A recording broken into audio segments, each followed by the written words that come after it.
Hi, I'm Matt at State of Flux, here with another one of my fan commentaries, this time to talk about Evil Dead 2 with a special guest star.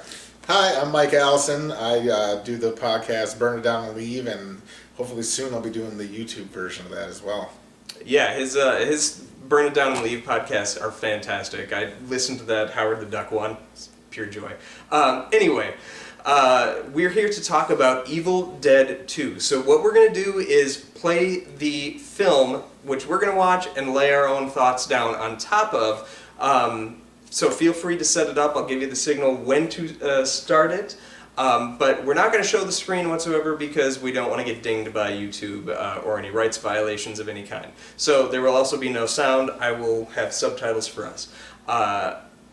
So if you're ready, we're going to start playing this now.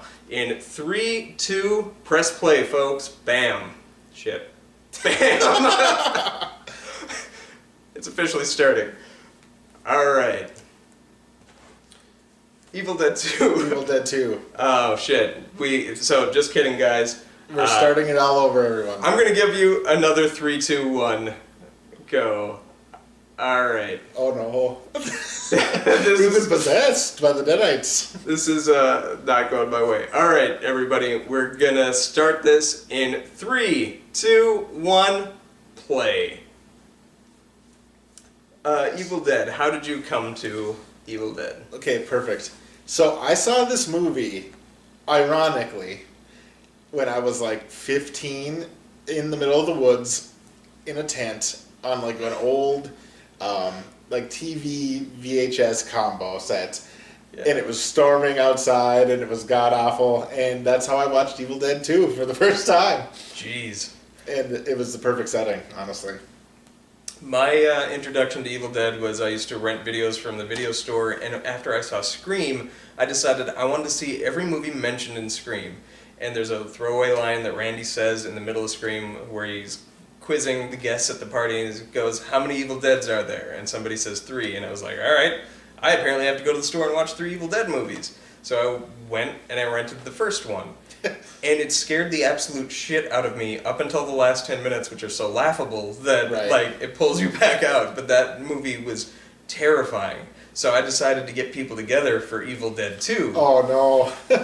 But like in the best way. Yes. And so we put this movie on, and I was disappointed by it because it's so radically different from the first movie. Everybody else who watched it was like, what are you talking about? This is like mindless mayhem that is just extraordinary. I've since come around to love and appreciate this as much as the first and the third one. So funnily enough, the first movie, I could not remember to save my life. I know that this movie is mostly the first movie without half the characters at the beginning. But I always gravitate towards this. I own both on Blu-ray. And Army of Darkness. Interesting. I've seen the first Evil Dead movie 5 times in theaters. I saw this one once in theaters on an Evil Dead binge night where they had all 3 movies playing. Oh, nice. Which was pretty cool. That's a good thing to bring up. At the beginning of this movie, some people question whether or not Ash comes back to the cabin or if it's just a remake of the first movie up until the point when the camera hits him. And essentially that's what it was. It was they couldn't get the rights to their own movie, so they had to redo it. So what's interesting about this, with her dancing, that's... Just watch how she dances, because it comes back later, and I didn't think of this until my rewatch and never noticed it. Yeah, no, it's really great. I just wanted to stop for a minute to draw everybody's attention to this scene where Ash is wooing the girl. I learned 100% of my romantic game from this scene. That is pretty much how I interact with my wife on a daily basis. And her reaction is also pretty much the same when she covers her ears and storms off. Yeah, I can appreciate that. I kind of wish I was as cool as Ash, honestly, for being the least cool person on Earth. Yeah. His face and his like... I'm just like, everything about him I love. Yeah, that right there, that is me pretty much on the daily. Well, start watching. Right down to the singing. I like that. I wonder if he really knew the piano or not when he was playing it earlier. I don't know. That's interesting. I never looked into that. So one thing about this, I like that it's recorded, right? Yeah. And that it's just not like you would think in other less smart movies they would be like, if it's recorded, then how come nothing happened to the person beforehand? But we'll get into that. Also, I own a version of the Necronomicon because it's an H.P. Lovecraft book. Yeah. And I have this huge collection of H.P. Lovecraft stories. It's just like the ultimate. It's like a 7 billion page book. It's like this thick. Yeah. And it has the Necronomicon in it, and I didn't know that until I got that book, that it was not just from this movie. Yeah. I too had a very similar experience. I'd seen the trilogy several times when I was at a what was it? B. Dalton's back in the day, and I was looking around and I found the paranormal section, and I found the Necronomicon by Lovecraft, or an offshoot of the Lovecraft brand, and I bought it, and I still have it to this day, but I was really disappointed that it didn't feature the same pictures. Oh yeah, and it doesn't say Nosferatu. I'm like, I can believe everything in this Conda, but then he goes Nosferatu, and I'm like, is he just pronouncing it wrong? No, it's Nosferatu.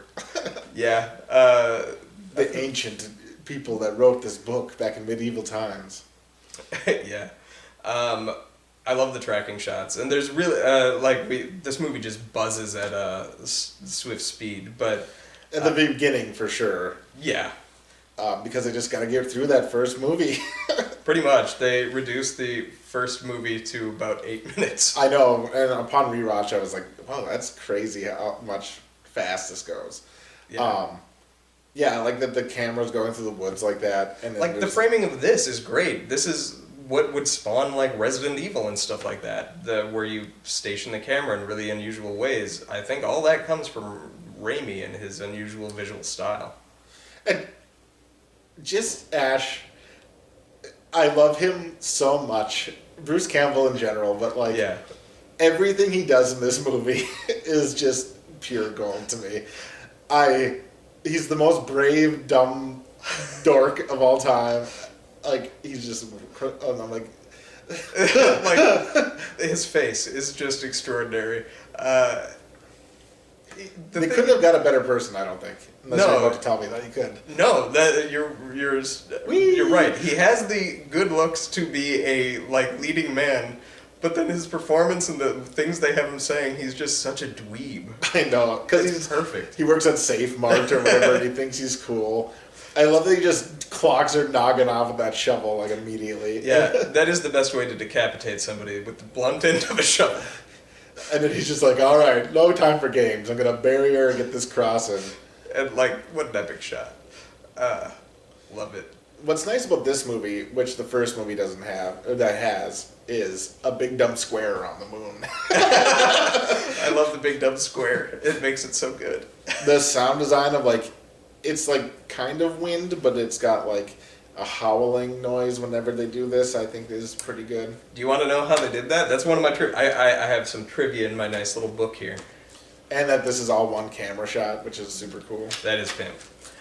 So, the voice of the woods, that is a combination of wind, like you said, Sam Raimi's own voice, and then sound clippings of Orson Welles. Okay. And so this technically makes this Orson Welles' last movie. Nice. I love that he falls in the only puddle in the woods. I also like how long this shot goes on, for an absurd amount of time. I'm pretty sure when they were doing this, he was going to quit the movie because he got kind of beat up a lot. Yeah. And they're like, nah, man, you got to stay in it. He's like, fine. I do enjoy that he is possessed at this point. Yeah. But it just so happens to be at the right time of day that he gets unpossessed. Yeah. And this special effect I really dig. I did not realize how fake that cloud scene was until I watched it on Blu-ray. Oh, yeah, it still looks okay, though. It looks good, yeah. I'm not going to be upset about it. This is I like that they reversed everything. It's just fog machines in the tree. Yeah, totally. Oh, yeah, that's a painting. Yeah, it's 100% a painting. Never noticed with the eye and everything, That's I'm sure on an older TV, yeah, it would look real Yeah. good. I love that he's crossing his I eyes here. know. He's like, well, I was possessed by a deadite, and now I'm regular Ash again. Yeah. I also like it, we're listening to this in silence, but it makes like a weird sound as it like fizzles back in, where it's like. There's a weird sound later that I love so much, Yeah. and it's not at the end of the movie. It's in the middle. Yeah. He just hanging out in this puddle for the rest of his life. How long do you think he's been there? By the suggestion of the son later on in this very scene, he's been there for All day. All day. Well, it was morning, and now I've been laying with my feet. He's got the burniest feet right now, and his shoes must feel disgusting. Ash actually died of gout shortly after this movie. Was he wearing shoes? Did he ever take his shoes off? I think know because he was about to get down to business, so. Yeah, I think he was wearing shoes. So basically, if you lop the movie off right when the Force hits him, that is the end of the first movie, and that's when this movie kicks off. And this movie really, especially if you lop off the ending of the movie too, because it doesn't necessarily gel into Army of Darkness, it is really just an hour long. This movie gels perfectly in Army of Darkness. I mean, it does, but like the beginning of this movie, they are about to kill him, and then they like Army of Darkness elongates the end of this movie. We can't just have it be whatever, but Yeah. You have a nice TV. I know this has nothing to do with the movie, but it definitely makes a difference. I got it for my birthday. Nice. Yeah. Yeah, he's got all that crap on his face, and he's got that black goop, which I'm assuming is deadite juice, because what else could it be? Yeah, the inconsistent color of Deadite juice. I like the evil face. It's the book, Yeah. which is the teeth of the house. I love that the house kind of could be a face. 'Cause Yeah. of the teeth of the steps. Yeah. And yeah, I watched it in the woods, not much different than this, honestly. Did it scare you at all, or were you just like? Because I think that was ultimately my problem with this movie the first time I saw it, was that it wasn't scary, whereas the first movie actually was. I think I was a little scared, but mostly because I was in the woods, in the rain, in the dark, watching it, as a young person. Never saw the first one. Yeah. I saw both of these. I watched them, I think, in 6th grade. All three of the features. No, my painting! I love that they bring all this back from the first Evil Dead 2, that weird thing happened in the first one. So this has a lot of nice callbacks to that first movie that really make it work. Yeah, and even when you get past where the first movie is, there's some parts that come back again. He just stood there for another 6 hours. That shot is one of my favorite shots. He's just like, what's happening? That was the moment where my friends, when we first watched it, were like, one of them was like, that would never happen. And I'm like, It would have Ash. I was like, that's your first pause during this entire movie? I believe everything else would happen. Here's a little fact that everybody in the whole world knows. That car is in every Sam Raimi movie, basically. Yeah, I'm curious to know, the only one where I've never been able to figure out where it would be, I suppose, is Oz the Great and Powerful. Because I know it was in a picture in Quick and the Dead. In a dressed-down stagecoach, I believe. I guess I've never seen Oz the Great and the Powerful, so I wouldn't know how to tell you where it is in that either. I like it. It's not a bad movie. I'm sure it's fine. I just... Yeah. Oh, I forgot my seatbelt. Whee! Did they have seatbelts back then? That car? Yeah. I don't know about that car. His girlfriend said it was a piece of garbage. That is true. What's the bumper sticker say, do you know? No, I have no idea. Well, if we can't go back, it's too late. Yeah. So he goes flying through this windshield, and then just starts, not dead, because he can't die, he's invincible, obviously, and runs, because he's already possessed by the demon, so I guess he can't die. This is also one take. Yeah. And, which is amazing, because how hard would it be to do this again? It would be impossible with the budget that they have, I'm sure. And he had to lose the camera, too. Like, that, this had to have been impossible. Yeah, I don't understand. This is why I love these movies, is, the amount of work they put into it to make it the way it is, how beat up he actually got. Yeah. And is still acting through it all, Yeah. And I suppose he's probably just on the ground underneath, but they even camera pans down so that it hides that trick really, really well. Yeah, everything about this.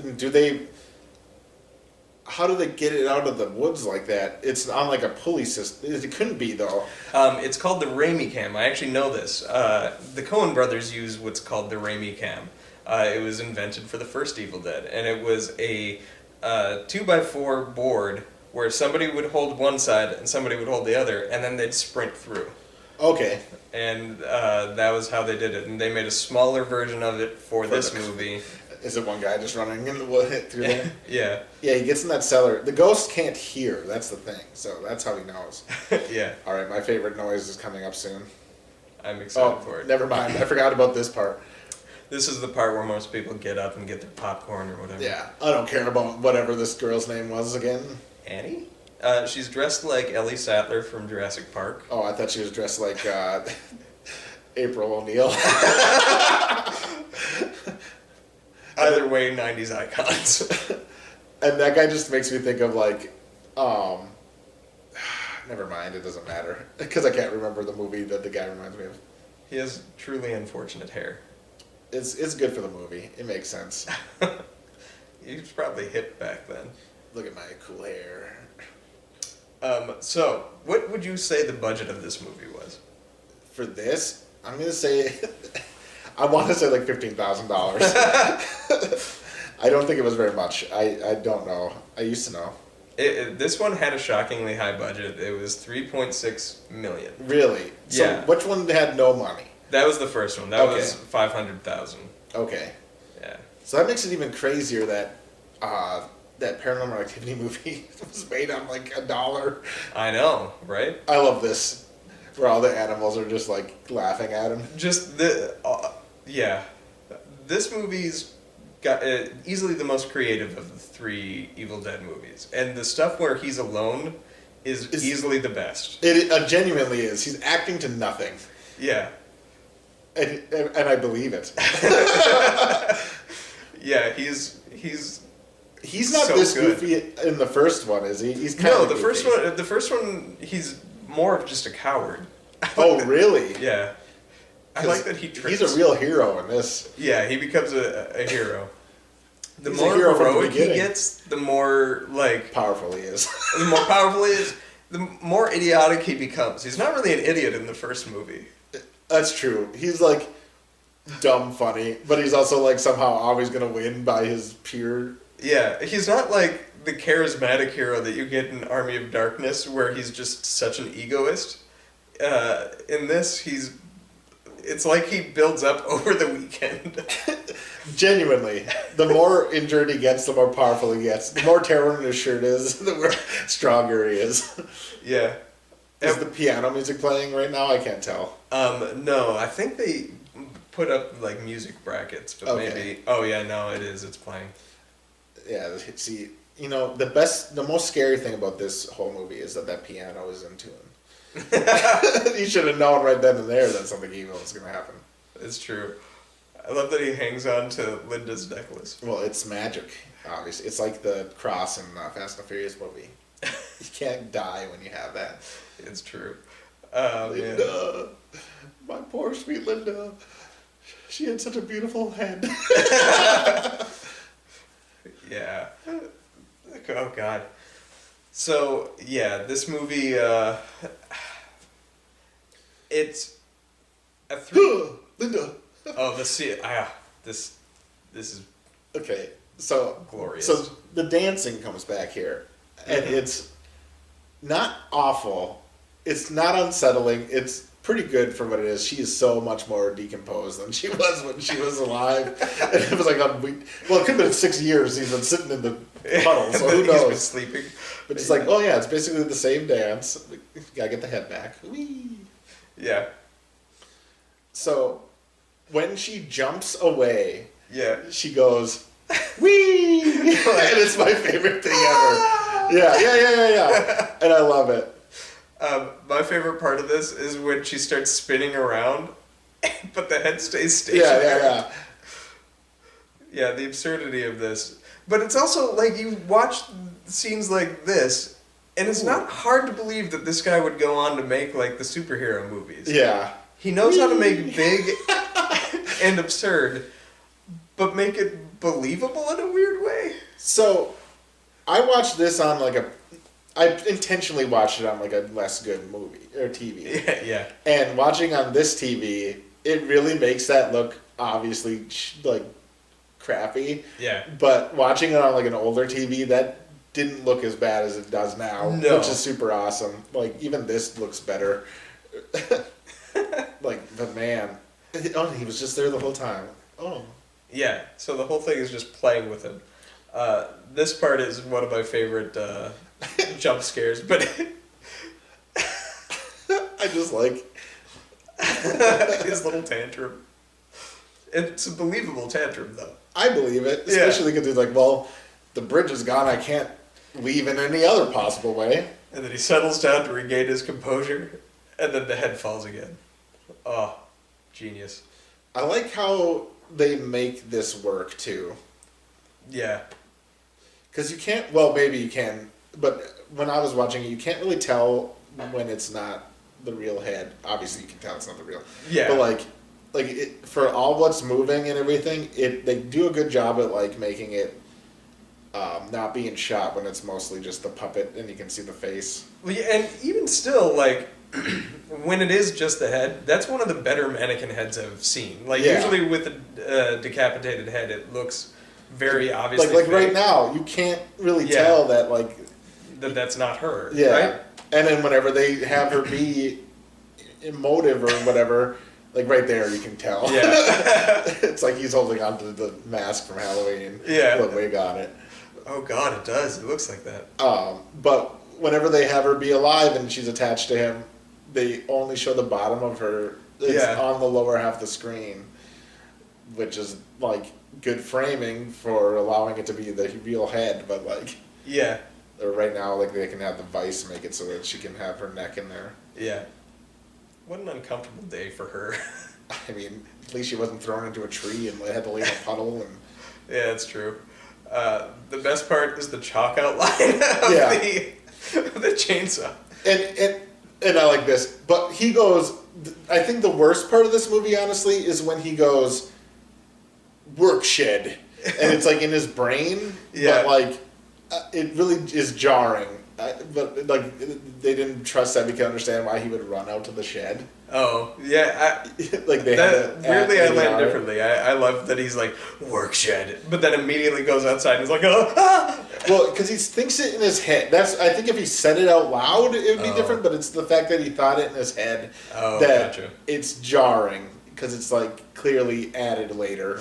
But that's just because I come from a background of listening to that, knowing that, I love that her arm comes up with it. Well, she just didn't want to let go of her favorite possession. The absurdity of this scene is just Please, my Ash, favorite. don't hurt me. I love it.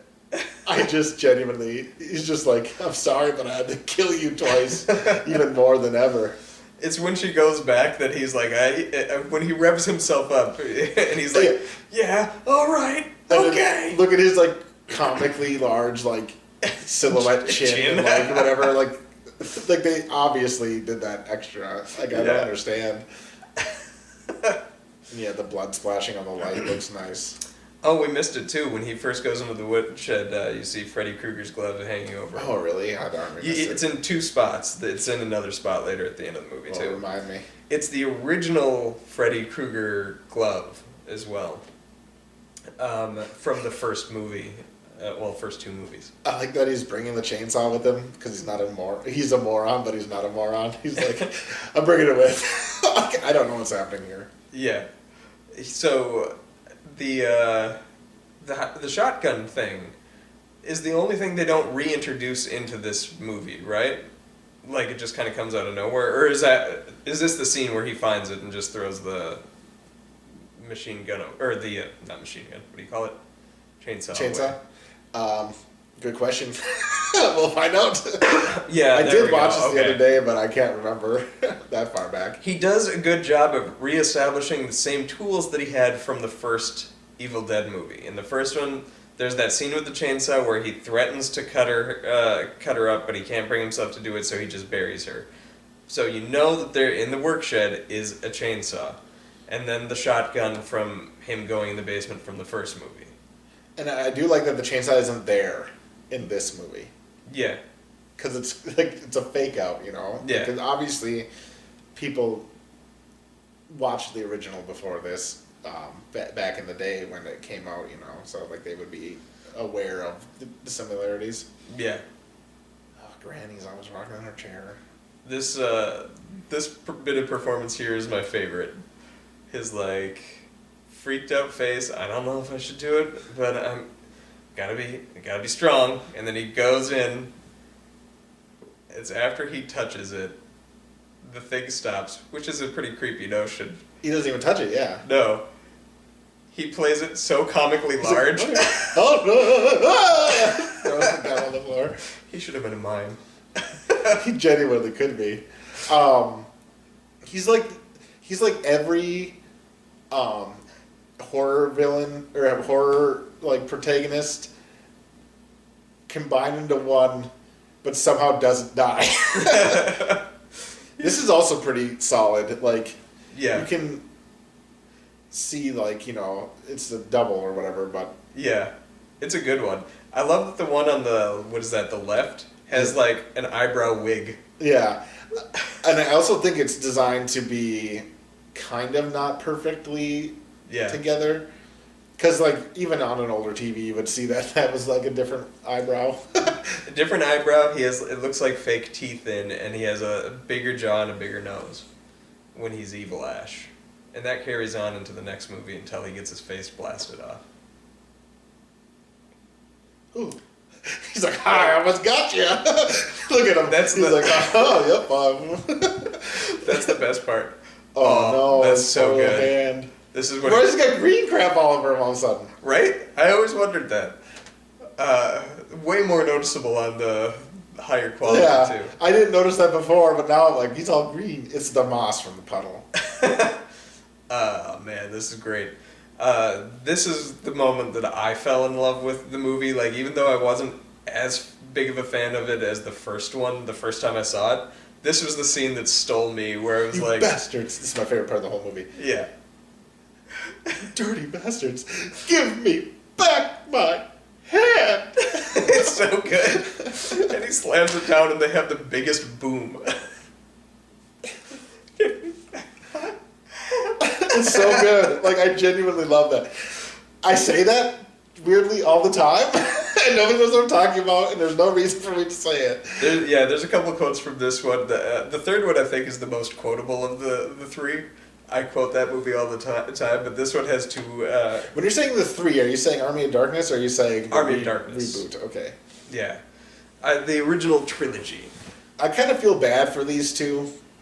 The random hicks. Yeah, the random hicks that just are setting up a roadblock on the bridge. That's true. I never thought about it like in a human sense. They get roped into this and fucked up for no reason. For like $20. It's not like that large of money. No, yeah. It's funny. Also, all the scenes with Ash, there's almost no talking until these other people come, obviously, because there's no reason to have talking. Yeah. And you don't notice that. It's true. All the people who say that like you can't sustain like a Samus movie, a Metroid movie, because you have a main character that doesn't talk, I actually point out this movie that like Ash does not talk in the last like 20 minutes of the first Evil Dead, nor does he talk really in the first half hour, 45 minutes of this movie.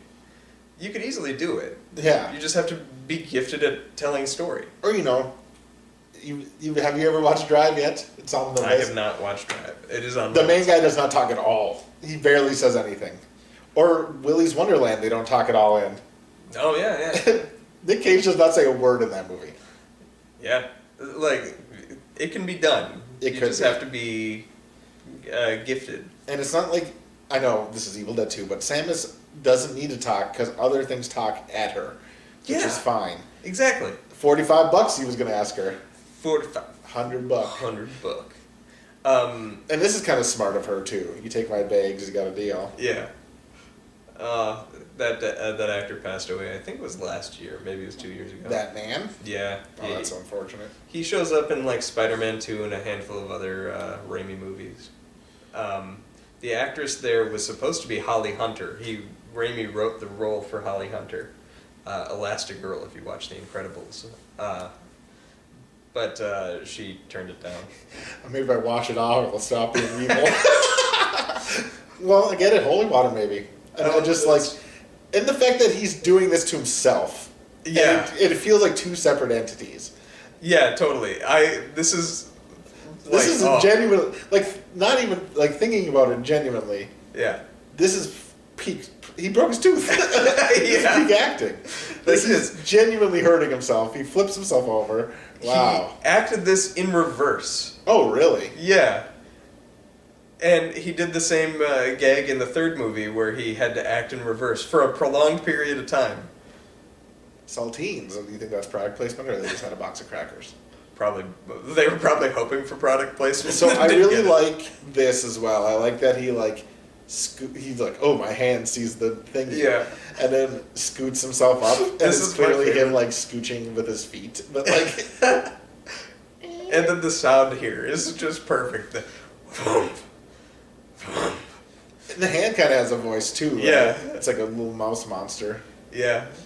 and like this is his dead-eyed vision seeing. But then he's like, "Aha! Knife to meet you," he says. Oh man, if this were remade now, he totally would have said that. I know. That's why Ash is my hero, because he's such a doorknob. I know. He would say all the things I think. Oh, I like how he's like, yeah, that's right. I know. That's right. I done stabbed you. Who's laughing now? Who's laughing now? This is everything about this is amazing. I love He's like it. a genius. Who's laughing now? Cutting his own hand off and spraying it in his face. It's my. How can you not love this man? How can you not love this movie? I know. Oh. You didn't like it because it wasn't as good as the first one. It's not that I didn't like it. I was disappointed. I still liked it. At the time, it was my least favorite. It's still my least favorite of the original three movies. That's fair, but it's my favorite. I think it's the most creative. I just like the horror of the first movie and the energy of the third movie. Army of Darkness does have a lot of fun. It's a 90 or 80-minute thrill ride, start to finish, and that movie was really the blueprints of like Hercules: The Legendary Journeys and Xena: Warrior Princess. They should have just made Ash vs. the Evil Dead back then. Oh man, if they had, It wouldn't have been very good. I don't know. He still had this creative energy back then. I would have been on board. Just a huge trunk. $100. Yeah, that's a good deal. She's talking about that little pack. Oh yeah, I'm at my cabin in the woods here. It's clearly awful. Here's your new home, you little hand monster. And this is the most inspired joke in the entire movie. A farewell to arms. It's Nice. so good. And he's like, He was bringing Jim he's a Carrey basically energy there. MacGyver. Okay, he can do anything. I got my dolly. I got my tape. I'm not even gonna bleed through this white cloth. I like that he thinks that would hold it. It's just beat the shit out of him. Well, I mean, He did put 3 books on it. yeah, that's more weight than he's ever had to carry of knowledge. He just pulled his own ass self like across the room. He's like, what do you think, Stumpy? It's beautiful. He goes for the shotgun. This is my favorite individual moment of the movie. Every single time I watch it, it makes me laugh out loud. I thought there was a goldfish in that flower pot. Oh. Does he think out loud to himself right now, too? I don't know if it's him talking or if it's the hand talking. Oh, okay. The hand definitely has a line of dialogue where he calls him a motherfucker. In this moment right here. This is how Doom tried to make their movie, and they didn't do good. With that No. first person view. Just like, squeeze me. Yeah. I can't believe it falls for this, though, too. It gets got by his dumb trap. Yeah. Because the hand isn't much smarter than he is. It's just like... That's the one. You son He's of a- just angry at him. I love everything. His own hand is fighting against him, and he's just pissed off. I want to know if this is actual ear acting coming up, Did he move his ear back, or did they have like a little wire on? No, it? he did it. He's that good of an actor. This here, the little trickle of blood, and then just how it builds, it gets He's so so much proud bigger. of himself, and it's like, no, that doesn't seem right. Oh man. That part here, but then it goes one step further where it starts. This shot here is where it's coming out of everywhere. Under the clock. And he's sliding on it. Oh, that tickles me every single time I see it. Then it now turns it's black. turning black, and now it's going to reverse. And then they immediately smash cut to this shot, and then the next time you see him, he has virtually nothing on him. That happens a few times in this movie, actually. Yeah. With him and the girl whose name starts with Oh yeah, it happens real bad to Annie later. And then now Laura Allison in this chair. Oopsie. he sits down, and then Oh yeah, this is my favorite. That's beautiful because they wouldn't be able to be possessed. They're dead. The sound too of like hearing the galloping of all the different deer. That laugh super funny. Yeah. And he just kind of is super into it too. He's just like, okay, I'll join you. Yeah. This part here is just like. Yeah, I'm like, yeah, and I would. He's lost it at this point. He's extra lost it, and I love this little scene that's about to happen. Yeah, Just like, this part is genius. He thinks it's super funny because of the lamp. Yep, where he goes down with it. Yeah. Look at, yay! They're having a good time. The Deadites could not hate this man. I know. They'd be like, maybe we won't steal his soul. Maybe we'll let him hang out with us. We want him around. He looks like he has the largest monobrow of all time. I have one of those. And boom. He shoots way high, but somehow hits the girl in the arm. Well, she was wearing high heels. I assume she was just riding on the trunk. Oh yeah, trying to look through the crack. Yeah. Could you imagine just going to like your cabin? It's all boarded up, blood shooting everywhere, and then somebody shoots you on the inside. Oh, I bet they would act kind of like how they're gonna act in 5 seconds. Their reaction to this whole scene, he does seem like a lunatic who butchered up the previous tenants. Yeah, totally. Because there's a head and like there's a body with an arm fallen off, a head in the closet. There's blood everywhere. Yeah, totally. He's a crazy man with a shotgun that shoots at them. Cut his own hand off, for all they can tell, which he did anyway. But like, and his story sounds insane even if he does try to rationalize it. Like that's what makes them coming to the cabin entirely work. Any other movie, this would not work. This doesn't fly. Because in the first one, all the characters are there from the start. Yeah, they unleash the evil together. Yeah, so nobody comes in later. Yeah. That'll be Joe! Oh, God. I hear his voice at night. Me too, because I watched it at night. Here comes Owen Wilson, his brother. He does look like Owen Wilson. And, you little dirty bastard. But, like, what would you do in this situation, then? It makes sense that they just see the floorboard there and toss him underneath. Oh, yeah. Yeah, she's like, I guess I'm okay. The bullet hole is like next to her in frame, and it's nowhere near her shoulder. Also, it was like in the center of the door, so Yeah. where was she standing? I know. Where are my parents? Yeah. He couldn't have cut his own hand off with that chainsaw. He butchered my family. That is true. Nobody seems to notice or acknowledge that he's missing a Because it's hand. not bloody. It is true. Annie, are you okay? Oh my God! Do you think that sounds song about this movie. Yeah. Do you think it came out because of this? Mm-hmm. This movie came out March 13th of 1987. And that song came out after it, according to my own diary. I think it did. Wasn't it 88? I don't know. I think that was when the Bad album came out. It was either 87 or 88. Not infeasible. So, how much money do you think this movie made opening weekend? Opening weekend, $15,000. You're off. It made $807,000. Nice. That's actually not bad for an indie horror by today's standards. Yeah, because I was saying like, I said 15 because I was like, well, I offshot that last time, so I'm gonna say it didn't make any money. But I guess people were excited for this.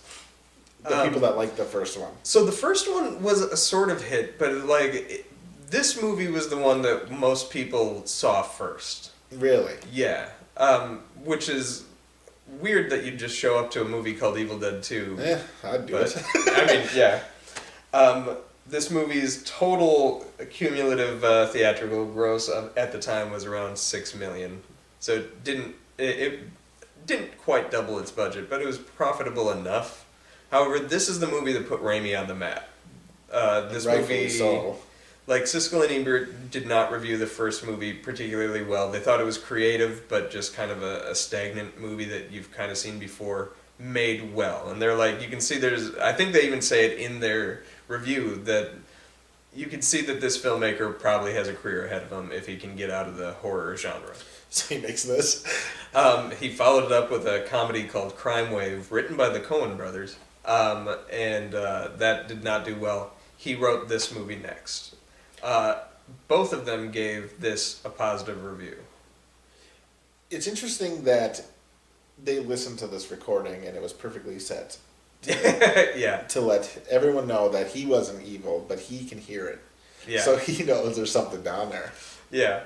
His scream here is amazing.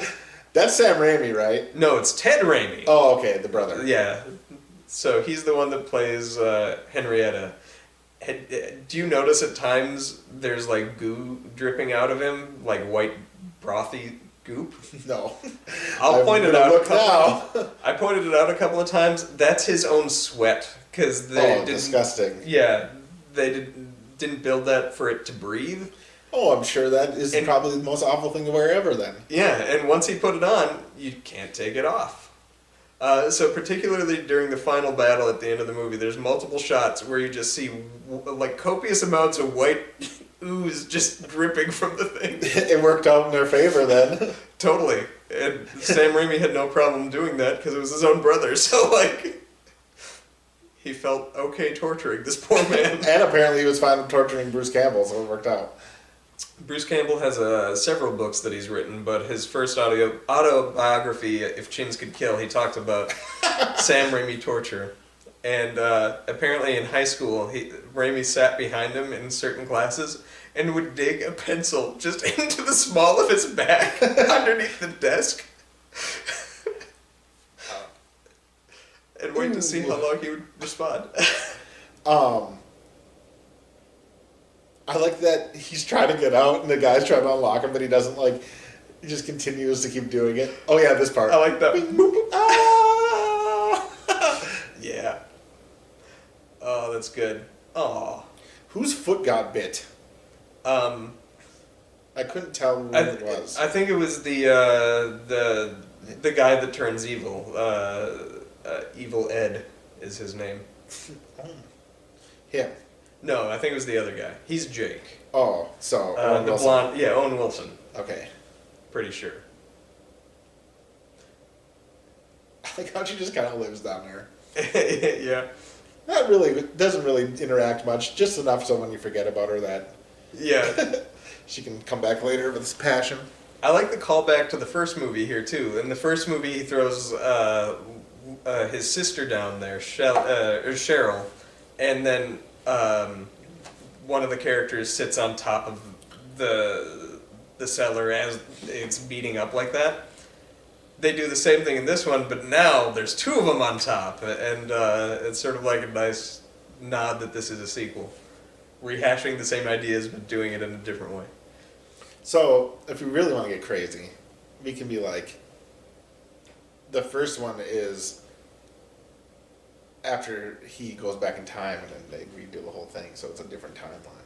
Yeah, you could watch this first, and then, yeah, that's not a bad interpretation.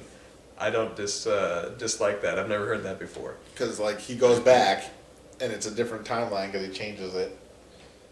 Every time I sing this song to my daughter, I Think of I this? think about this. It is really creepy that they can just like revert, like regardless that this movie's hilarious. The Deadites are a very strong presence. Like Yeah. in the actual horror movie, I could see how you could be scared Yeah. because like it just draws on you. Yeah.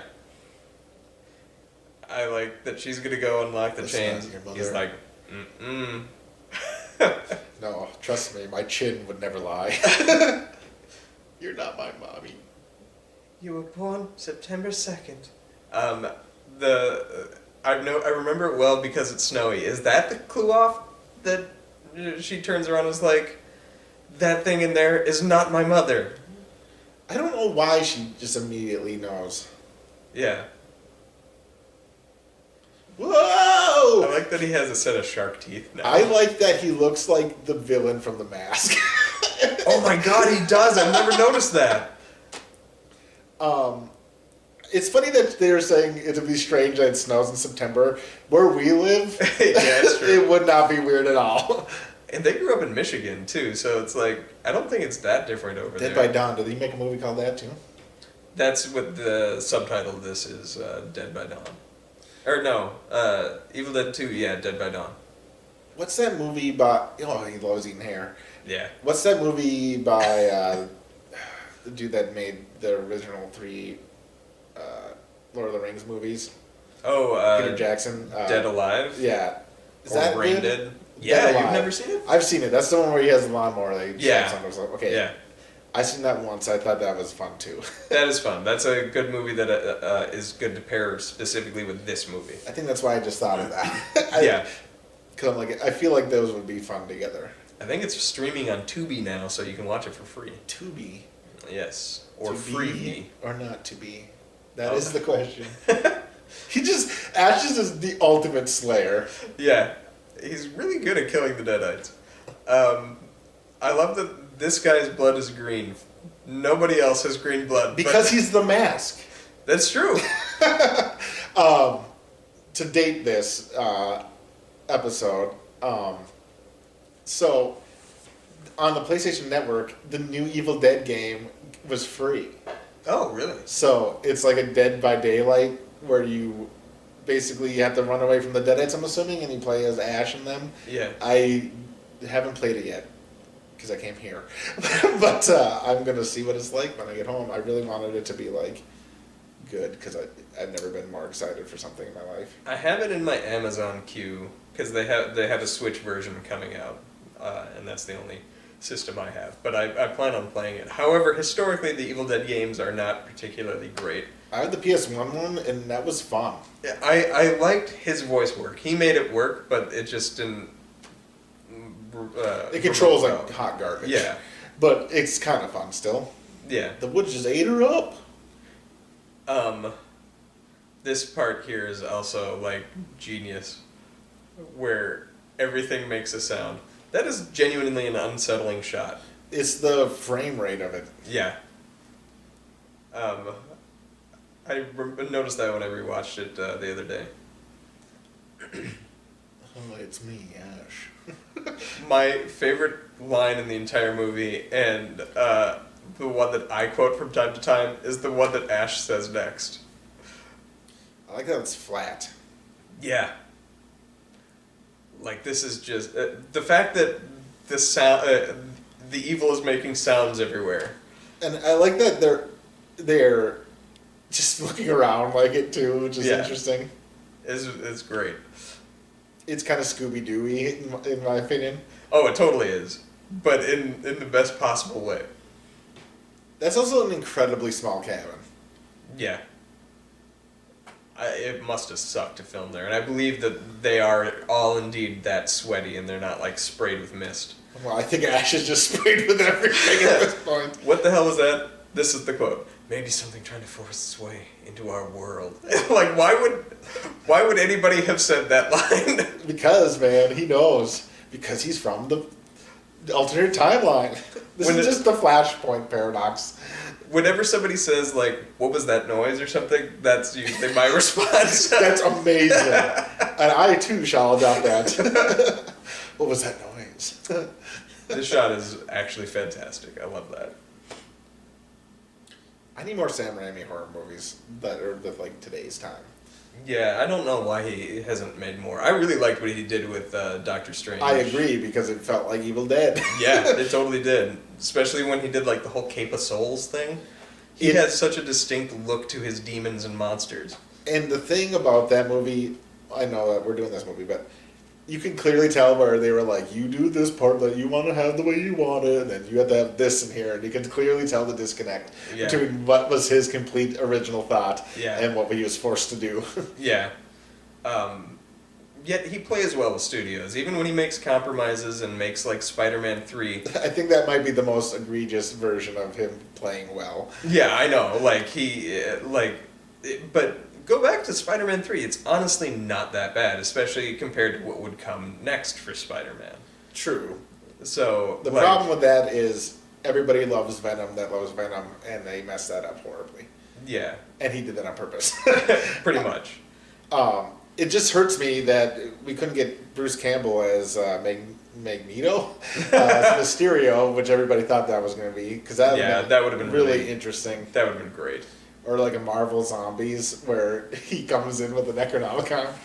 That was the one thing missing from the Multiverse of Madness, is they should have had, Doctor Strange looking for that book, right?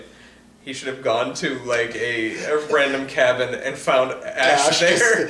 No, when he goes into that other dimension, and then he's, like, wandering in that destroyed dimension instead of finding himself. It's just Ash from the book. He's like, wrong book. You don't want this one, man. He should have done it. That would have been the boldest choice. I know. And then we got Bruce Campbell in the MCU. Ooh. I mean, he was still in the movie. He was the meatball guy, the pizza ball guy. I know, but we need to have him as a prime suspect character. I agree. There's evil stepdad. This special effect actually holds up really, really well. Isn't it just like a mirror on a reflection thing, like an old-timey... Yeah, I think so. Yeah. But all of it just works. It works well. There's this YouTube channel called Mega64, and they did the first Dragon Ball Z saga, or they did the Cell saga in 5 minutes using only in-camera effects.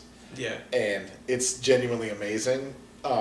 But that's one of the effects they do to show, like, Goku and, like, talking to his son. They do, like, a mirror trick thing like this. Yeah. And, it looks good. It just always looks good. Yeah, it holds up. Like, sometimes the cheapest solution is honestly the best solution. If they had tried to do anything else, I don't think it would have held up. The girlfriend hung her shirt up on the door. Did you see that? Yeah, I did. I love this line too. Baby, I ain't holding your hand. But in whose hand is it? And then I love how everybody slowly looks down. Oh, it's beautiful. Who here doesn't have a hand? Uh-oh. Oh, it's great. And how long it takes for them to do all this. It's just like, nothing happened. Where's Bubba Joe? Nobody heard her leave. Nobody heard the door open. And she just goes running out. Which, I mean, at this point makes sense. Nobody else decided to do this part. No. This part ties into the poorly aged tree rape scene from the first movie. That's genuinely the only thing I really remember from the original. And like, one of the reasons that people wanted to watch it, because everybody was like, there's some really effed up thing in that movie. As the one part that I kind of hate showing to people when I do watch it. Yeah, it's not a good time for people that don't know. You have to kind of let them know. Yeah, I always preface that there is an angry molesting tree in the movie. And like, even for this, it's not that bad. That first one is visceral. Yeah, it's when the thing goes that gets it.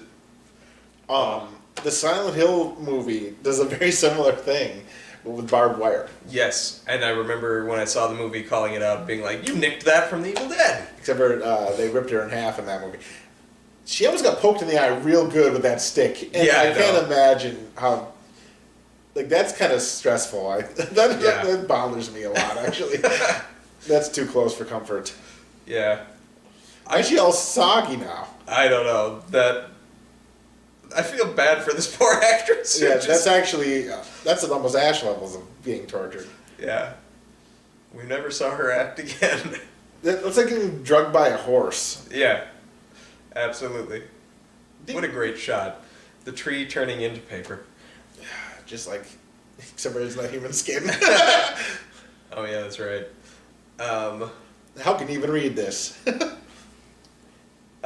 So, do you want to know how this movie came to be? Yes.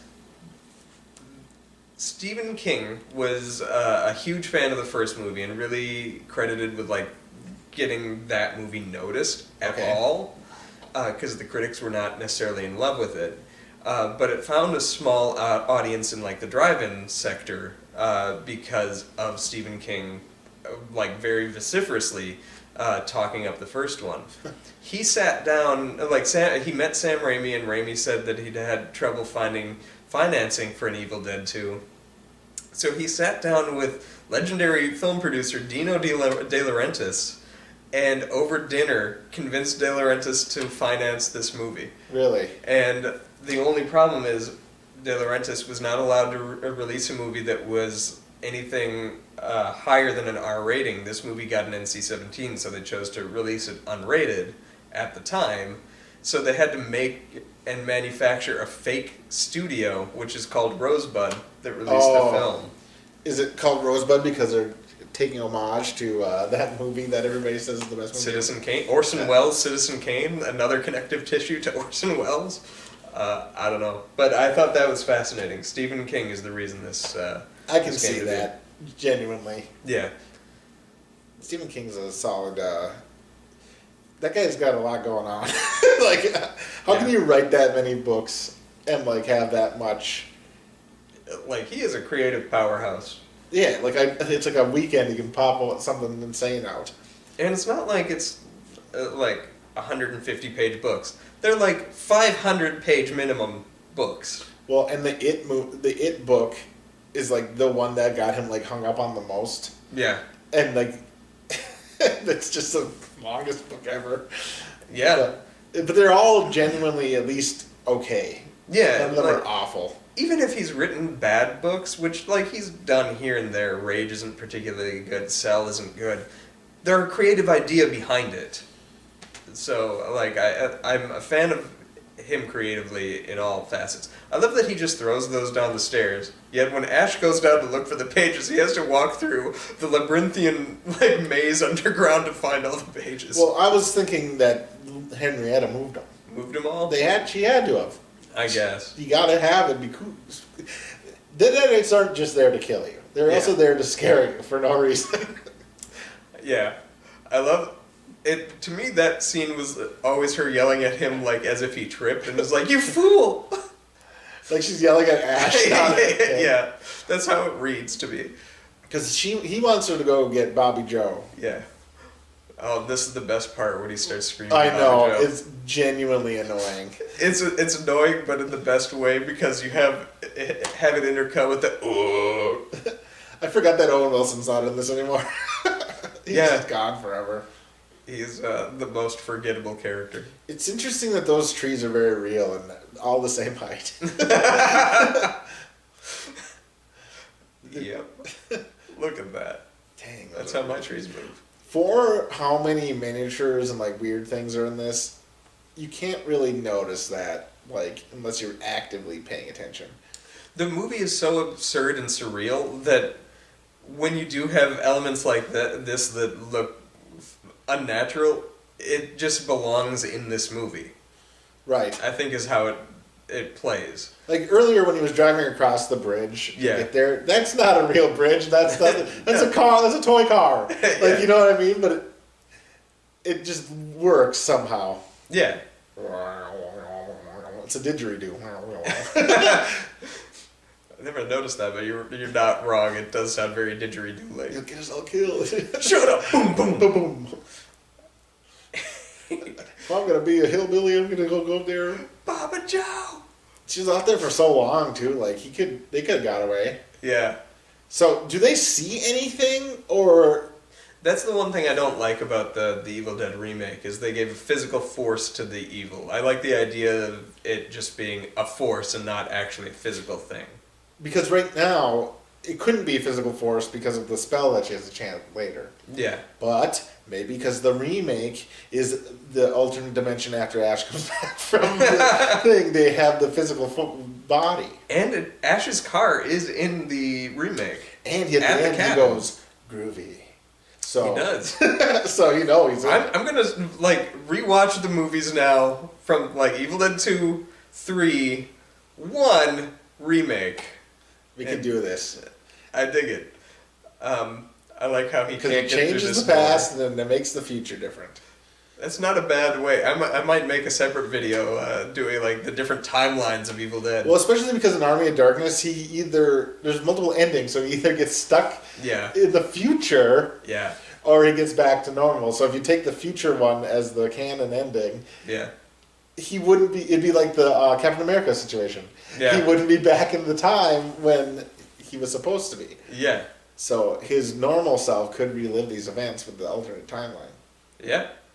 Interesting. I like it. I know that's a completely separate movie, but which do you prefer? Theatrical cut ending or alternate original ending for Army of Darkness? Which one's the original? Original ending is the he wakes up too late. Personally, I like the ending where he gets back in time in a normal way because I like that Ash vs. Evil Dead exists. Yeah. And it wouldn't work if the other ending was like the ending they stuck with.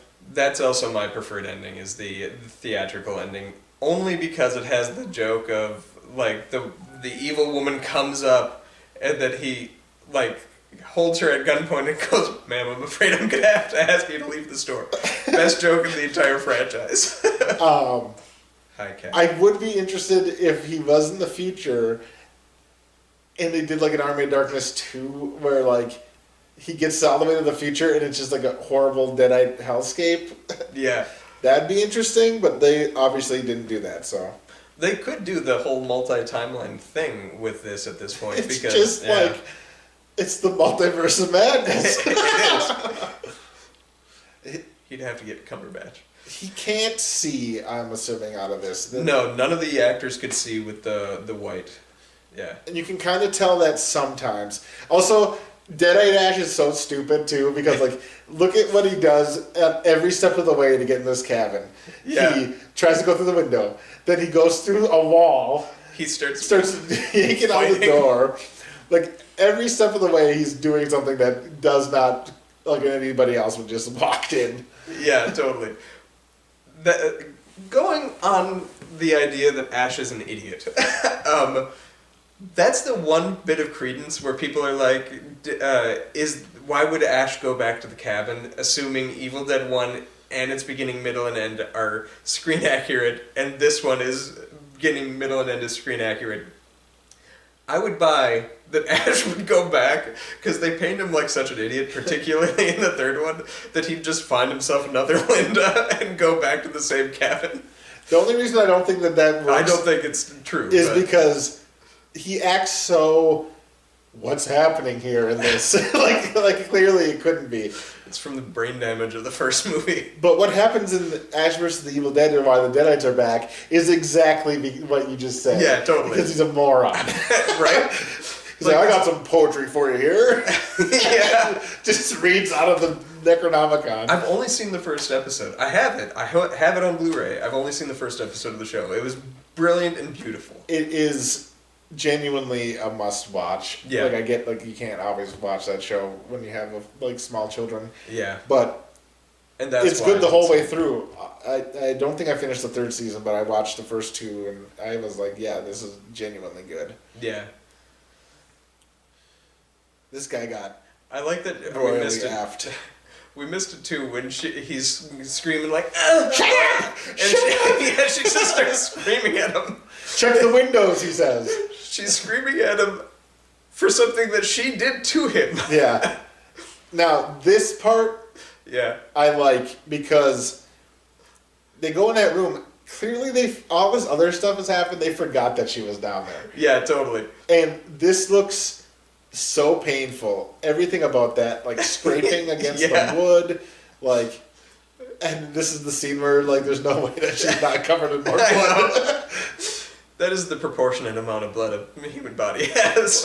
Yeah, it's like an ocean, and it's like the guy's been drinking, so it's really watered down. But like like She the next stands scene, up out she's of that like, shot. she's got like Perfect shot. she's not even wet. Yeah. Hey, it's me. I love that he picks her up like that. I know, and she doesn't like. Yeah. He has one hand. Like she could like flail out of that. And he's like going.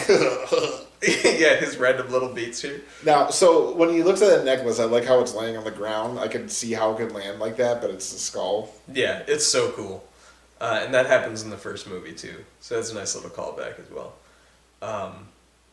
That's the moment that he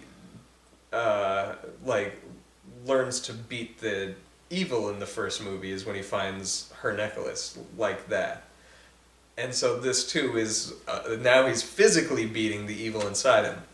Yeah, because you can see that he's trying to like fight it. Yeah. He's not completely possessed. This scene is so well acted.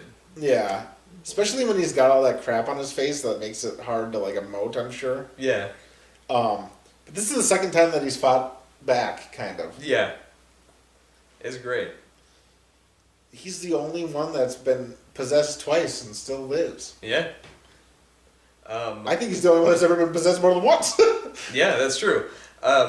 You would think that the fact that he survived it the first time, that it would give him pause when the other evil people start manifesting, where he'd be like, well, since I beat it, maybe they can too.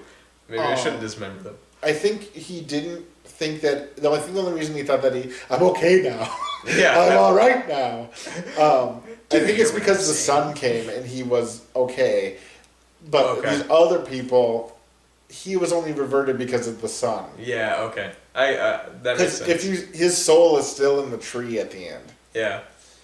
This part is great. Are you listening to me? He's like clearly like, I'm gonna kill you. I'm all right. And then he realizes it and pulls back, and he's like, I'm all right. But for how long? Yeah. Oh, that's good. This trilogy of movies is what inspired me to make my own like short horror movies and stuff.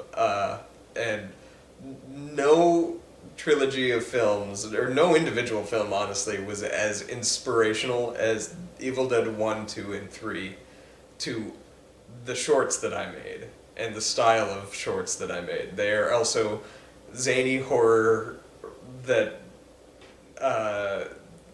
has plenty of laughs. From this point onward, Yeah. is when I go, one, Ash is like an engineering genius. I know, right? And two, he's way braver than you would give him credit for. Because from this point onward, he's like, no, I'm not going to be scared anymore. I'm just going to be a badass. Yeah. And then he says the best line in the whole movie right here. Not the best line, but the most iconic line. Yep. I mean, it's amazing. This little musical sting, too, is from, like, The Simpsons, or reused in The Simpsons. That... And he says that Yeah. thinking that he's the coolest man on earth. This is set in the 80s. Yeah, I know. It's so perfect. That's what makes it good, because nobody says groovy. Like, I bet at the time when this came out and people were watching it and they heard him say that, they thought that was the funniest thing on earth. I know the first time I saw that, like at my party, everybody laughed out loud hysterically because you're expecting him to say the coolest thing. I know. That's why he's the best hero. Honestly, if my dog was a boy, which is funny that I say this, I would have named it Ash.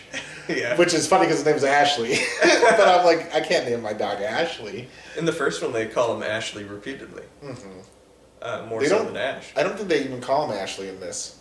No, I don't know. Yeah, I don't think he's named in this movie. He never is like, "Sup, my name is Ash. Housework." You're right. No, I think the girlfriend says his name once. Oh yeah. But that might be the only. There might be only one time they say his name. Yeah. Like, there's a clear picture of him with a chainsaw arm and like a shotgun in the Necronomicon. He goes, "Who's that sucker?" I know. He did a terrible job. There's the Freddy glove. See, right next to the door. Okay. That's the original Freddy glove from the first and second movie. It got lost during this. And so nobody ever found it again. They had to manufacture a new one for the third Freddy movie. How mad were they, I'm sure. Oh, I'm sure. But that's something that happens repeatedly. Wes Craven and Sam Raimi used to tag each other back and forth in their movies. What's funny is the people that own the Jason movies and the people that own Freddy are the same company now, essentially. And they wanted to do all three of these people. Yeah. And they were like, no, we can't do it. I'm pretty sure Sam Raimi was like, no, Bruce Campbell was like, no, we can't do it because neither one of you wants to lose, so it'll just be garbage. Yeah, that's what it came down to. Everybody was fighting for their character to win. But it would only make sense if Ash won. Ash have to win. Yeah, because he's the only human. The other ones are like metahumans of some kind, right? But also, in Jason Goes to Hell, the Necronomicon is in that. That's what gives Jason his extraordinary life. Yeah. And that was in 1993. So you have the Freddy glove in this, and the Necronomicon in that one, and then obviously Freddy and Jason came together and battled. Like, you could make all three of these movies organically fit together. I know. He got decomposed so quickly. I know. I love when you see him. He was such a burly guy too.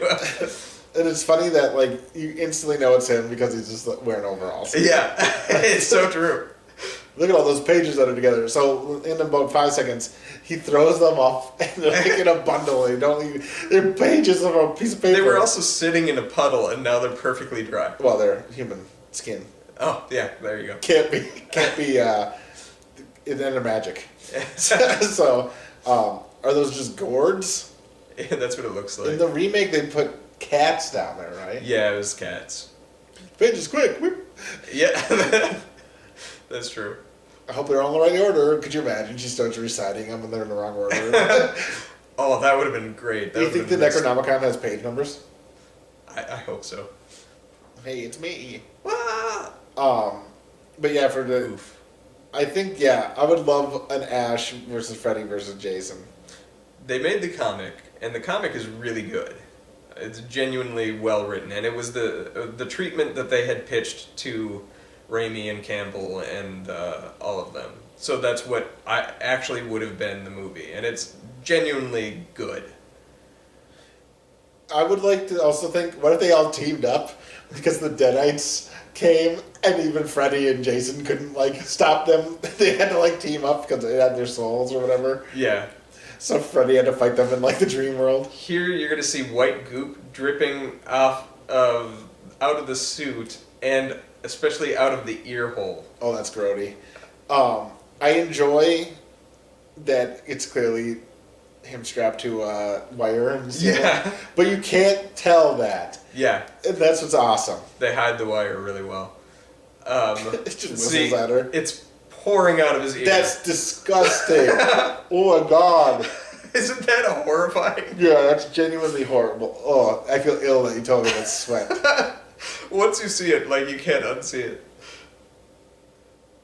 This is like the fight from Alien 2 or whatever with the power loader. Yeah, his floppy chainsaw. I love that he comes up like that. Yeah. Now he's gonna turn into the big monster. Okay, no, this is the only sound design in the movie that I genuinely don't like. Okay. They have the monkey screeching. Yeah. And I think that takes away from this. Why? They have good sound for everything, and it's a monkey. Yeah. Of some ape of some kind. I just don't like it. I don't think it fits with everything else. Yeah, fair enough.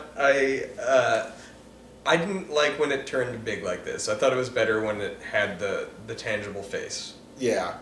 At least they had that earlier. Yeah. So it wasn't out of nowhere. Yeah.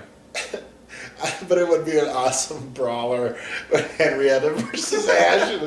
I like how the singing stops her. So they still have some semblance of It's a well-written script. Like, in all honesty, I should look up and see what was, like, nominated in the Oscars for, like, original screenplay. Not Because this. it's certainly not this, but Oh. I can't think of a movie more original than this. The neck hole is making a deflated balloon Yeah, I sound. know. That's the best. Swallow this. And then they love using that fireworks like explosion. Yeah. It's such a good shot, too. Oh man, he's so cool. Yeah. I went out as him for the last Halloween. I went trick-or-treating. I was 13 years old. But that's how I dressed. At a Halloween party, and I was him for Halloween. I had a chainsaw that I wrapped into my arm and I did that wore once it for too in about 2 college. hours and took it off. I did it in college as well. I like this scene Yeah. because they're just like, all right, let's hug it out. Yeah. It's literally the only moment in the movie to breathe. Really. Yeah, it's just nonstop nonsense. They kind of look at each other like, is it over? Yeah. And you believe that that's the ending, but then you forget she started the spell. Yeah. And then you forgot about these trees, the whomping willows. Oh, yeah, it's true. Harry Potter stole from this, too. Man. Is the Necronomicon from Hogwarts? It's one of the Horcruxes. I love your headcanon, and I want somebody to connect these two. I want to see what happens when Ash goes to Hogwarts.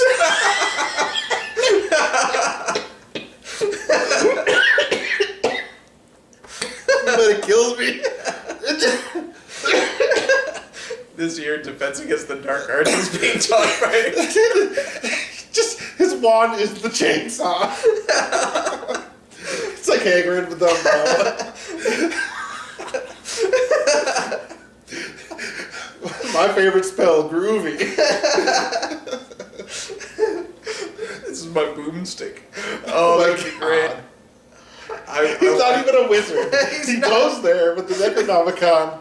He somehow makes it in somehow because he's got the magic rubbed off on him. Oh my god. And they think he's the best wizard ever. It's like, how does he do everything he does? He's a squib. He's the best squib that ever existed. People just believe that he's the most wizardly wizard. Oh, it's beautiful. I love it. I love that monster face. Also, the turning gray hair was a big thing in the 80s. It happened in The Nightmare on Elm Street. It happens in this movie. It happens in Poltergeist, to name a few. And it's because he got so scared it made his hair gray. Yeah. And he tells her not to look, and she doesn't look. Yeah. And I can imagine other people would look and they'd instantly die. Not Ash. Not Ash. He's put up with a bunch of bullshit. No! I love that the hand actually comes back into the movie. And, like, that was really... Because it didn't do anything. It just left at one point. Yeah. All it did was hold that girl's hand. She runs away screaming, and then nobody remembered it again. Yeah. But it's his own hand Nosferatu! that leads to his own defeat. I like that they're like, we win! And it's like, dog, you ain't won yet. Yeah. I like that she successfully stops it. Or sort of, anyway. I know, but it's like written into the cards. It's already in process. He had to win. Yeah. I like that they have to bring it physically to life so they could suck it in with this giant Hoover vacuum cleaner. That's such a good shot, too, of her dying. Yeah, she just gets the last word out. Yeah. But yeah, there's all their there's faces. Ash and there's... I don't know who the other ones are. They look like Billy Boyd and Dominic Monaghan from Lord of the Rings. It's supposed to be like Henrietta and... Oh, is it? From The what Novi? it looks like, because you can see... But what happened to the other two? Yeah. They only needed how many souls? Yeah. But... But only one person... Only Henrietta speaks in that, right? Yeah. So this scene makes me think it has to suck Ash in. Yeah. Because if you notice, she does not move at all. Yeah, that's true.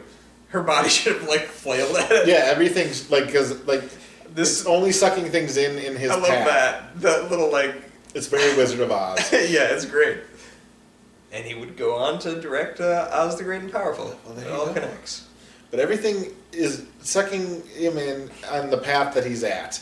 Where, well, no, because the couch is moving. Yeah. She's just really heavy. She's big boned. Maybe they didn't think about it, or nobody would notice, but I noticed. Yeah. But no, it makes sense that like he's tethered to the evil, so he has to go through. His soul head was still. Oh, you can see the rope on that that shot there. That's the only time. You know, I'll give him that. It's the only time you see it. Like, that's fine. That's I love when he goes through here. It's and like it's all the Christmas lights. lights. That's so good. I was like, oh, that's like kind of seizure inducing. That. Yeah, this wouldn't play well. Strobes, now. But then the just big dumb explosion that happens. Like, oh, they really got to get that in there. They had a couple fireworks here. So how many cars do you think they broke during this? I have no idea. That car is done though. I do like the tree. I do like that was sucked in first. Yeah. But it's being sent to that point in time. Yeah. So they all fall at the same time. Yeah. And then here's like Jerry from like Subway that got hired on for the day coming down. Like, that guy is not from that time. Neither is that guy. Those two guys are like straight up just like, hey man, I'm here today. They must have been somebody's cousin. The guy that owned the cabin. He's got a t-shirt on. Yeah. I mean, they're just extras that must have just been there. Yeah. This looks pretty solid for stop motion of 87 with low budget. Like, that's good. So the Deadites in the past are physical creatures. What changes them? Yeah, I have no idea. And they never address it. Explore. And what a great shot. Like, with the gun? Yeah. But it has like a sparkler shoot at the bottom. Yeah. But with the gun and with the, you know... The chainsaw. I was going to say, what a great shot, like filming-wise and with the gun. Oh, I see what you Look at me in my real helmet. This is Sam Raimi. I bet you could totally not cut his neck off with that. That's Sam Raimi. The one right there? Yeah, the one that speaks. Yeah. Hail, he who come from the sky. Apparently his wife asked him not to act anymore after this. I thought it was pretty good. Yeah, right? I trusted that he was a medieval knight. Yeah. And he's just like, no, no! And you see the same castle from the beginning of the movie, too. Like, all of it connects pretty well. I like it. It's just... I just love that they're just cheering and bowing down. He's just screaming no at them. No! Imagine seeing this in the theater in 1987 and just not knowing there would even be a third movie. And just being like, what a ride this movie took us on. No. Imagine going to Army of Darkness, Yeah. not knowing that it's a sequel. True, man. I wonder how many people did. Originally, that movie was going to be called Medieval Dead. And That's fun. Yeah, it's too bad that didn't happen. But I think Army of Darkness is a better title to get more people to come. yeah, I mean, sure. It just feels edgy. Yeah. One last note that I didn't get a chance to touch on that I liked. So the first movie's true title is Evil Dead: The Ultimate Experience in Grueling Horror. Okay. And this film's final credit title is Evil Dead 2, the sequel to The Ultimate Experience in Grueling Horror, which is the perfect summation of everything this movie is. I like that they can only use capitals on the left side, but on the right side it has to be lowercase. My God, I've never noticed that. Well, That wrecks me. oh no! Now they Now flipped they it on flipped me. Oh my God. I watch credits for movies, so I'm never gonna not notice this. I think that's like this for every movie. I do know that they do lowercase usually on the left side for this, but I've never noticed. Oh my God. I'm seeing Quantumania later. I'm gonna have to. well, you have 2 billion people to credit that, so you can find out. Yeah, this is. I really like this movie. I do think I will watch the first one. I also have that on Blu-ray. Yeah. Where do you land on Army of Darkness? Because you seem to be not talking it up as much. I like Army of Darkness. It's the one I haven't seen. I've seen that a couple times, but I haven't. I always go to this. I always go to this movie when I want some Ash love. Okay. So that's weird. I land differently. Like the first, like I like all three of them a lot. The first movie I think is the best one. That's the one I've seen in the theater the most. If I'm showing people Evil Dead, that's the one I show people first. Army of Darkness is the one I've seen the most. I like that one. A is on like USA, or at one point was on USA all the time. So it'd be like Saturday, I'm flipping stations, it'd be there, and I'd just sit down and watch it. But this one is the one I've seen the fewest. I've seen this one maybe collectively in my life 6, 7 times total. Oh, really? That's it, yeah. Yeah, I said this before we started recording, but I watch this, multiple times a year. Yeah. I watch Army of Darkness every maybe couple of years. I do show Army of Darkness. If I show this movie, I show Army of Darkness afterwards. Yeah. I would say it's my second favorite. The first original would be my least favorite, only because I want the goofiness of this. Yeah. And the characterization of Ash, and I think Bruce Campbell really, there's what you just said. Yeah. Really comes out into this movie. And it brings me into one of my favorite shows, Ash vs. Evil Dead. So Yeah. it all comes together, and I think we do what we can. Rosebud. Yeah. Yeah. So I love all of these movies, and I'll probably do reviews or commentaries even of the other ones at some point here. But the first one I think is just the most wickedly creative and inventive movie with its camera. You can tell that is kids trying to work it out on how to be filmmakers and succeeding gloriously, but also like dropping the ball splendidly as well. Yeah. But everything just kind of works in that film's favor. I think that is the best example of a great first movie from a director. That's like the prime example.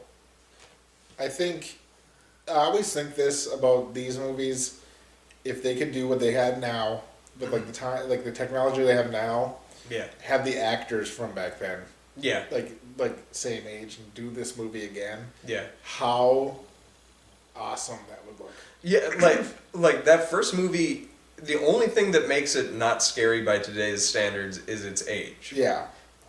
Even the makeup looks good. It's just it was limited in what it was capable of doing. If you were to slap a budget of even an It or something like that on that movie, holy crap, that movie would genuinely be the scariest movie ever made.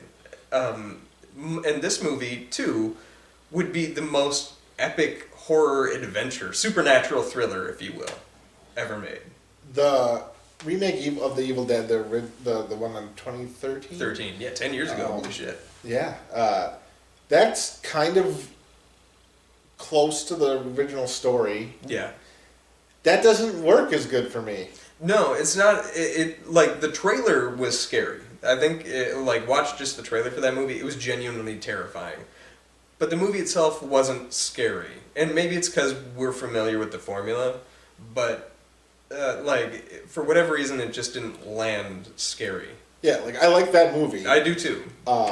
There's some parts of it that I hate what they did with the body horror of it. Oh yeah. But hate in the good way. Yeah. It bothered me. But it doesn't give me that feeling of none of the characters give me the feeling man, I love these people. Yeah. And then or whatever but that's what I'm remakes are so hard. Yeah. Or reboots because you have the original people, and even if you never saw the original Evil Dead, it just you could go back and be maybe I like that better. Yeah, because totally. The remake. So that new one's coming out soon. Yes. Are you gonna do that for your podcast? I would like to. I would like to join you on that journey. Yeah. We can get it penciled in. Yes. Yeah, because I watched that trailer. Yeah. I refuse to watch anything else about it. Same. Until it comes out, and obviously we're both huge fans, and obviously have different favorites in the orders. Yeah. But it'd be fun to do that and talk about it to each other. Yeah. The runtime on that was just dropped yesterday. We got an email at work, and it's 96 minutes, which is the longest Evil Dead movie, which is wild. But the fact that it's a 90-minute horror movie and it didn't go the 2-hour and 10-minute route or Right. whatever makes me think that if the movie is actually scary or good in any capacity, like it looks, I think that movie's gonna be a big box office success. because it looks actually scary. I will hold on to my thoughts until it comes out. Sounds good. I think mainly the trailer might have gave away too much for me. Okay, fair enough. We'll see when we see it. That was me with the Scream trailer that just came out, or Guardians 3. I will not watch any trailers for either of those movies anymore. But. Yeah, there was one movie I watched that I watched a trailer, I thought I watched the whole thing, and then, don't ask me what movie it was, but then I went to the theater and I was like, this was nothing like the trailer, like in the best possible way. It lied to me without lying to me at all. Yeah. But. Well, thank you for watching. This has been the Evil Dead 2 commentary. Here, I plan to upload this on Ash Wednesday, so if it's Ash Wednesday, happy Ash Wednesday to you. We planned this out for the pun, and it seems very fitting. Did you have any final thoughts? Like I said, my favorite, you just got, there's nobody as cool as Ash in every media. My final thought will be, if they did Uncharted the right way, that movie, yeah, Bruce Campbell would have been Sully and not Mark Wahlberg. And that's my final thought on everything. On everything. My final thought is this is an epic movie. One of my favorite, this is my favorite horror franchise next to Scream. I love these movies. I love this movie, even though it's my least favorite. The fact that, of the original trilogy, the fact that this is my least favorite and I'd still give it about 4 out of 4 stars says a lot. This is just brimming with creative energy, and these are the movies that when you watch them, it inspires you to be creative, and I think that's really fun, and the best way to spill into the world your own creativity is to watch something and get inspiration from shit like this. So there's that. Did you have anything you wanted to plug? Well, ideally my YouTube channel will be coming up soon.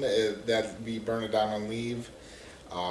When it does come down, I will put a description or link to it in the comments. Perfect. And then I do have the podcast still, so that's Burn It Down and Leave.